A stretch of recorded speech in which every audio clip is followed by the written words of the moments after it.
What is going on, guys? My name is xRellic and you guys are watching a quick 14-0 search and destroy gameplay on the map Overflow using my rushing PDW class, which is PDW with grip, stock, and a silencer.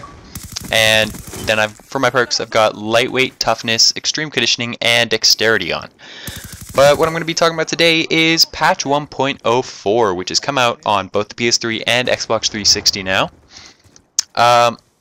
But I'm not going to be talking about the basic details of it because I'm sure you guys have seen a million videos on it, and you guys can just read the patch notes. So I'm going to be talking about how some of the things outside of the guns are going to affect search and destroy, and there's a few things that are going to be pretty significant, honestly. For score streaks, there's two that have been altered. The UAV is the big one. It's going to cost you 425 points now instead of 350, which means you're going to need probably an extra kill, an extra bomb plant, something like that. Which I do not like, to be honest. For every single search and destroy before Black Ops 2, it's taken 3 kills to get a UAV, 3 anything to get a UAV. When Black Ops 2 first started, it was 4, and now it's 5, and I feel like that's a little extreme. But I guess we're gonna have to take the brunt of that for the sake of other game modes. The second score streak that gets affected is the lightning strike. They've added a 3/4 of a second delay between when you call it in to when it actually hits the ground. So you guys will have to be able to see what the enemy is doing and kind of place it more in front of where they are instead of directly on top of them, because it's going to take 3/4 of a second to rain fiery hell upon your enemies.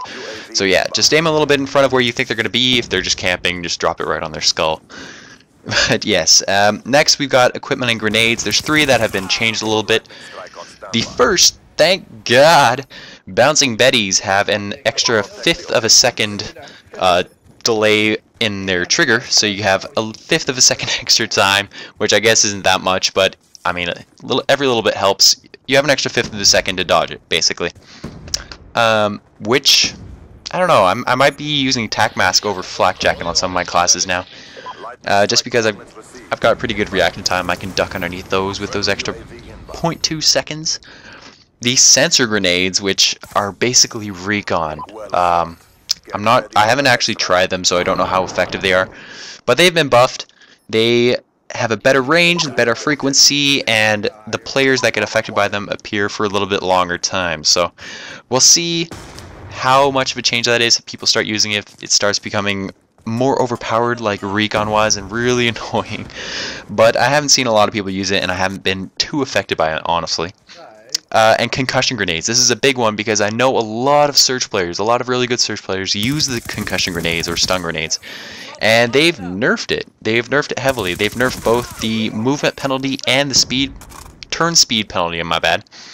And it's going to be less effective basically in restricting the enemy's movement. So I'm not sure what this means. Concussion grenades probably are still going to be very effective, but maybe flashbangs are going to be a better option. We'll have to see kind of what develops. Flashbangs obviously are later unlocked, so I guess I don't think a lot of people have used them. I'm personally comfortable using the concussion grenades either way, pre-patch and post-patch. I still think they're very effective, but yes, that is those are some of the changes that are going to affect search and destroy specifically. If you guys want to read up on what guns have been changed, just go down to the description. I'm going to link the patch notes, and you guys can kind of see what they have altered. They've nerfed the submachine guns, by the way. So if you guys like those, especially the MSMC and the PDW, go read it. Thanks for watching, guys. I'll see you guys next time. Peace.